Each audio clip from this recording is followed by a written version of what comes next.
Life used to be so simple. Wake up and not having to worry about my physical withdrawal symptoms or my mental stability. Get ready and go to school. And when I started college, I'd go to work after college on some of the days. But then, I just had to add drugs into the whole mix. Cannabis, crack, cocaine, heroin, ecstasy. Oh, and alcohol on top of all of that.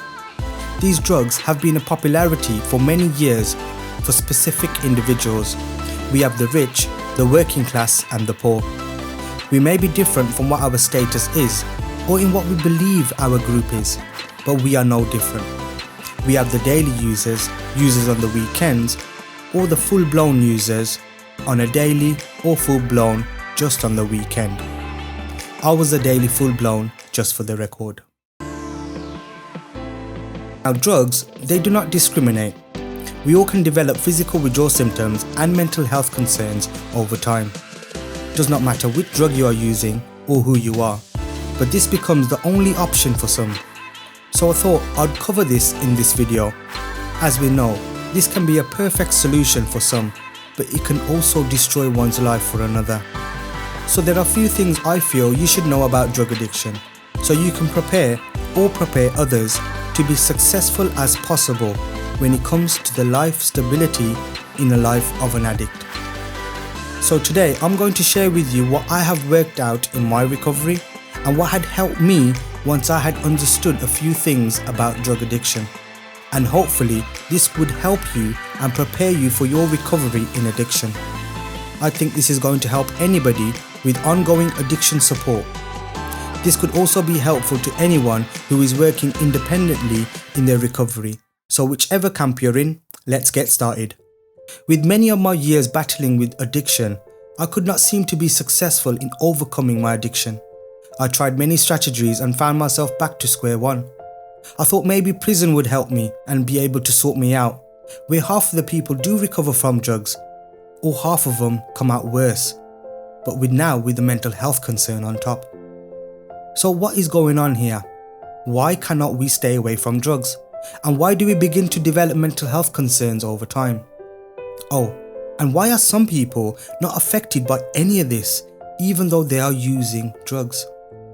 Well, the answer may lie in the 9th century, when Helen of Troy used a potion to treat Greek warriors, which was given by an Egyptian queen. Presently she cast a drug into the wine of which they drank, to lull all pain and anger and bring forgetfulness of every sorrow. Experts believe that this drug was most likely opium, and research suggests that as the warriors of Homer's Odyssey, our negative and difficult human experiences we have faced, or any trauma, is the cause of our emotional pain.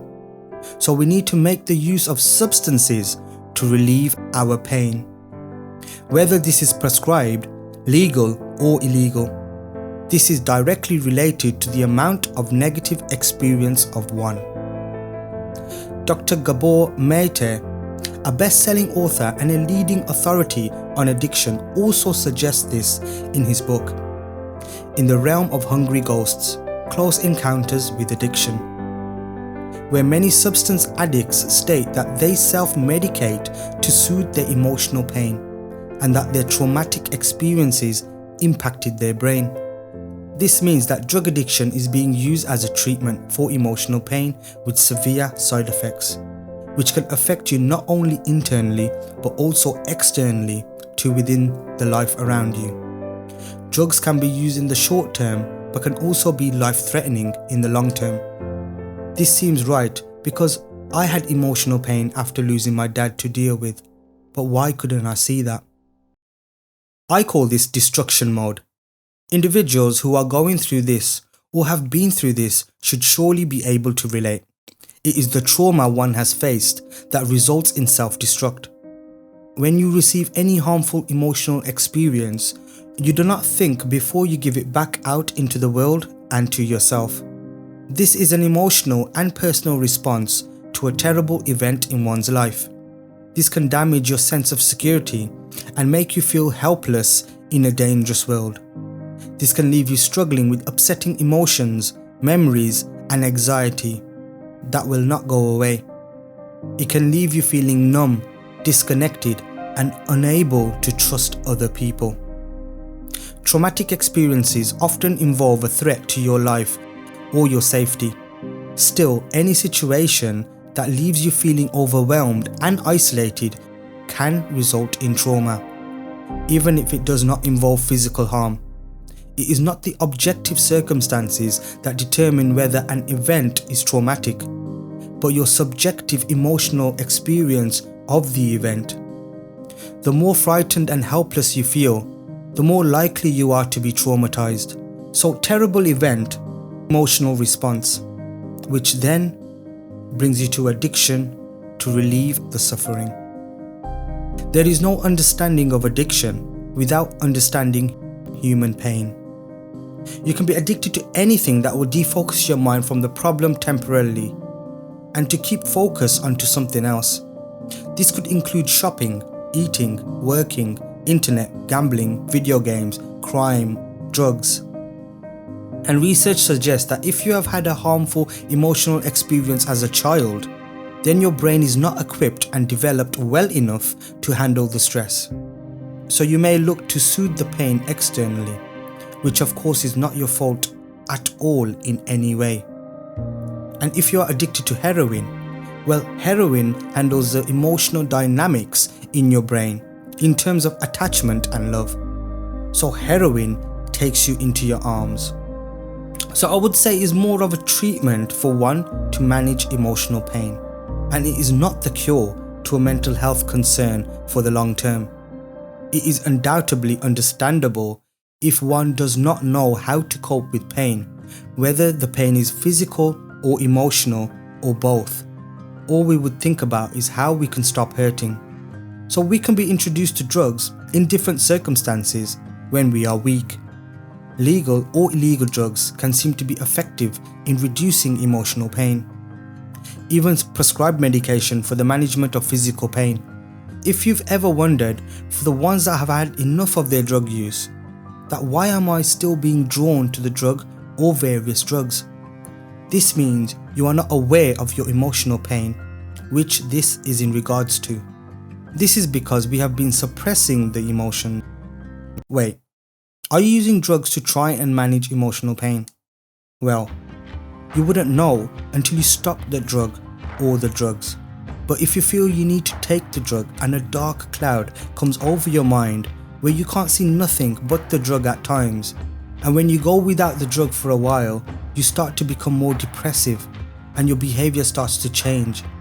And on the other hand, when you have had the drug, you feel like you can take on the world. Not literally, but yeah. You feel like you want to sort out your world and your life.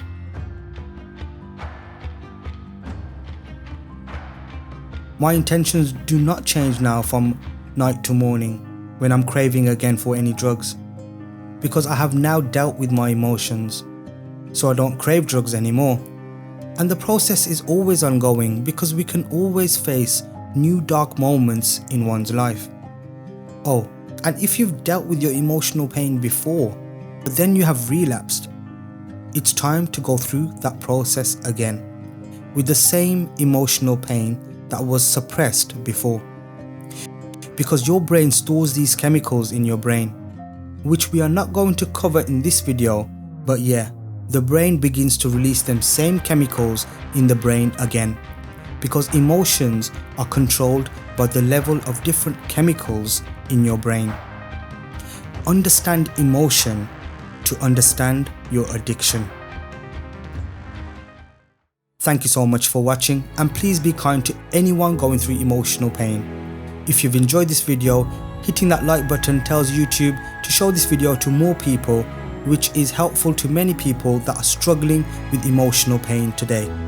If you have not subscribed already, then you can subscribe right here so you don't miss out on future content.